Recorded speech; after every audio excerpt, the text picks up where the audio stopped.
জুবিন গাৰ্গে চিনি নাপায় ৰাজীৱ ফদিয়া কোন এতিয়া সুধিব বিচাৰিছে জুবিন গাৰ্গ কোন এটা মদাহী এটা ফটুৱাই মঞ্চত উঠি পেলাই যি মদ খাই পেলাই মাতলামি কৰে যে জয়ন্ত মল্ল বৰুৱা সুধিছিল যে সেইটো কোন গৰুটো এটা গৰু জয়ন্ত মল্ল বৰুৱা ডাঙৰীয়া নে জুবিন গাৰ্গ আপুনি জাতিৰ কাৰণে গান গাইছে গান গাই আপোনাৰ নিচিনা মদ খাই মাতলামি কৰা নাই মদাহী ফাটলামি জুবিন গাৰ্গ এতিয়া কিন্তু ৰাইজে ভৰি তলৰ ধূলিকণা বুলি নভবা হৈছে এই মদ খাই খাই আপোনাৰ সম্পূৰ্ণৰূপে ব্ৰেইনটো গ'ল এতিয়া অকণমান আপুনি ৰেষ্ট লওক এইবিলাক পাগলামি কৰিবলৈ এৰক জুবিন গাৰ্গক মই কৈছোঁ গৰু বুলি পোনপ্ৰথমেতো ৰাজীৱ ফদিয়ালৈ ককাইদেউলৈ আমি গভীৰভাৱে শ্ৰদ্ধাঞ্জলি জ্ঞাপন কৰিছোঁ তেওঁ শোক প্ৰকাশ কৰিছোঁ যে এজন গণশিল্পী আমাৰ মাজৰ পৰা নাইকিয়া হৈ গ'ল ৰাইজৰ শিল্পী আমাৰ পৰা নাইকিয়া হৈ গ'ল জাতীয়তাবাদী মনোভাৱেৰে যি চিন্তা চৰ্চা কৰি আগবাঢ়ি গৈছিল তেনেকুৱা এজন মানুহ আমাৰ মাজৰ পৰা নাইকিয়া হৈ গ'ল আচলতে খুব দুখ লগা এক বিষয় অসমৰ কাৰণে অসমৰ ক্ষতি অসমীয়া ৰাইজৰ ক্ষতি আৰু দ্বিতীয়তে হৈছে যোৱাকালি জুবিন গাৰ্গৰ এটা সামাজিক মাধ্যমত ভিডিঅ' ভাইৰেল হৈছে যে জুবিন গাৰ্গে ৰাজীৱ ফদিয়া ককাইদেউক কোন চিনি নাপাওঁ বুলি কৈছে যিজন জুবিন গাৰ্গ কেইদিনমানৰ আগলৈকে অসমীয়া ৰাইজৰ হিয়া আমঠু আছিল অসমবাসীৰ বাবে হিয়া আমঠু আছিল সেইজন জুবিন গাৰ্গে চিনি নাপায় ৰাজীৱ ফদিয়া কোন এতিয়া সুধিব বিচাৰিছে জুবিন গাৰ্গ কোন এটা মদাহী এটা ফটুৱাই মঞ্চত উঠি পেলাই যি মদ খাই পেলাই মাতলামি কৰে গান নাগাওঁ বুলি ৰাইজৰ মনত কষ্ট দিয়ে তেনেকুৱা এজন মদাহী ফাটলামিয়ে দুদিনমান আগতে আৰু এটা ভিডিঅ' ভাইৰেল হৈছিল যে জয়ন্ত মল্ল বৰুৱা সুধিছিল যে সেইটো কোন গৰুটো এতিয়া গৰু জয়ন্ত মল্ল বৰুৱা ডাঙৰীয়া নে জুবিন গাৰ্গ সেইটো প্ৰশ্ন কৰিছোঁ জুবিন গাৰ্গলৈ এজন ৰাইজৰ শিল্পী এজন গণশিল্পীক এতিয়া কথাটো হৈছে গণশিল্পী যেতিয়া তেওঁ গণশিল্পী বুলি ৰাইজে যেতিয়া ৰাজীৱ ফদিয়া ককাইদেউক ক'লে জুবিন গাৰ্গে আচলতে জ্বলিছে জুবিন গাৰ্গে এতিয়া ভাবিছে এইবিলাকতো জুবিন গাৰ্গে এনেকুৱা ফটোৱামি এটা কথা কৈছে যে জাতিৰ কাৰণে ময়ো গান গাইছোঁ আপুনি জাতিৰ কাৰণে গান গাইছে গান গাই আপোনাৰ নিচিনা মদ খাই মাতলামি কৰা নাই ৰাজীৱ ফদিয়া ককাইদেউৰ আজি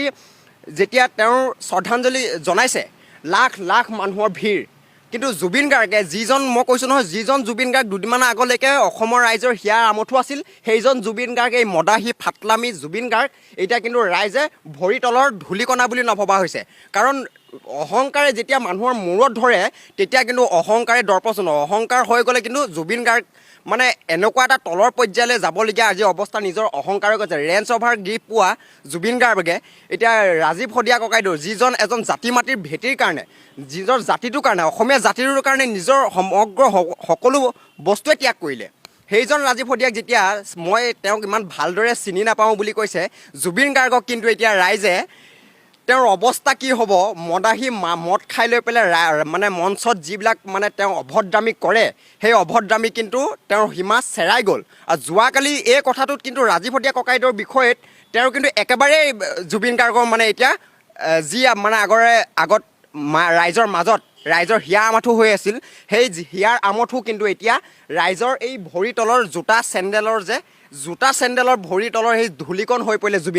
জুবিন গাৰ্গক কৈছোঁ আপোনাৰ এই মদ খাই খাই আপোনাৰ সম্পূৰ্ণৰূপে ব্ৰেইনটো গ'ল এতিয়া অকণমান আপুনি ৰেষ্ট লওক এইবিলাক পাগলামি কৰিবলৈ এৰক কাৰণ আপোনাৰ ইমান বেছি পাগলামি হৈ গৈছে যে এজন গণশিল্পীক এজন ৰাইজৰ শিল্পীক আপুনি চিনি নাপাওঁ বুলি কৈছে তাতকৈ আৰু দুৰ্ভাগ্যজনক কথা কিবা অসমৰ কাৰণে হ'ব পাৰে এজন অসমৰ হিয়াৰ আমঠু জুবিন গাৰ্গ সাৰ্থক বোলে নৱপ্ৰজন্মৰ সাৰ্থক নৱপ্ৰজন্মক শিকাইছে কি জুবিন গাৰ্গে নৱপ্ৰজন্মক মদ খাই মাতলামি কৰিবলৈ ৰাজপথত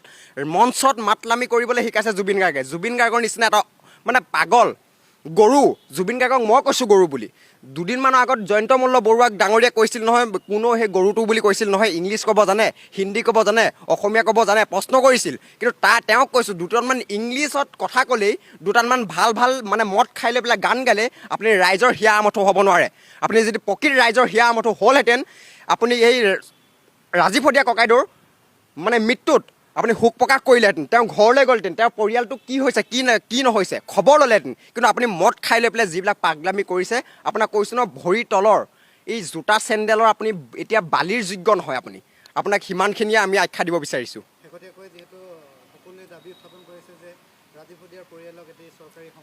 হয় হয় হয় হয় হয় আমি বিভিন্ন সামাজিক মাধ্যমত আমি ইতিমধ্যে আমি বক্তব্য ৰাখিছোঁ যে ৰাজীৱ শদিয়া ককাইদেউৰ পত্নীক এটা চৰকাৰী চাকৰি সংস্থাপন দিব লাগে, কাৰণ মৃত্যুৰ আগলৈকে তেওঁ ঘৰখন চলিবলৈ এখন ভাড়া গাড়ী বিচাৰি ফুৰে প্ৰগ্ৰেমলৈ যাবলৈ। গুৱাহাটীত বঁটা প্ৰদান অনুষ্ঠান হয়, সেই গুৱাহাটীলৈ আহিবলৈ এখন গাড়ী নাই। তেওঁ কোনোবা লগৰ খুব ভাল বন্ধু দুই এজনে সেই গাড়ী এখন দুখন দি পেলাই যেনে তেনে চলাই ফুৰিছিল। গাড়ী ভাড়া তাৰ আগদিনাখনলৈকে কিবা সামাজিক মাধ্যমত ইতিমধ্যে স্ক্ৰীনশ্বট আৰু অডিঅ' ৰেকৰ্ডিং ভাইৰেল হৈছে যে কিছু আৰ্থিক অৱস্থাৰ বেয়া কাৰণে তেওঁ গুৱাহাটীলৈ আহিব নোৱাৰে। আৰু তেওঁ বিভিন্ন সময়ত লিখি আহিছে যে এটা গান বনাবলৈ 30,000 পৰা 35,000 টকা ধন, মানে ভঁৰালৰ ধান বিক্ৰী কৰি আৰু কিমান গান বনাম বুলি তেওঁ বহুত দুখ কৰিলে। কিন্তু এতিয়া আমি অসম চৰকাৰক দাবী জনাইছোঁ যে ৰাজীৱ শদিয়া ককাইদেউৰ পত্নীক এটা চৰকাৰী সংস্থাপন দিব লাগে। ইতিমধ্যে এটা ভাল খবৰ যে আমাৰ সাংবাদিক গোস্বামী ডাঙৰীয়াই তেওঁৰ সম্পূৰ্ণ ল'ৰাটোৰ পঢ়াৰ দায়িত্ব গ্ৰহণ কৰিছে আৰু দুজন মানে তেওঁৰ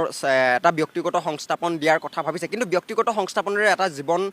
চলাবলৈ, এটা কণমানিৰ ভৱিষ্যত গঢ় দিবলৈ এজনী মাতৃৰ বহুত কষ্ট হয়। গতিকে ৰাজীৱ শদিয়া ককাইদেউৰ পত্নীক এটা চৰকাৰী চাকৰি সংস্থাপন দিবলৈ আমি দাবী জনাইছোঁ আমাৰ ফালৰ পৰা।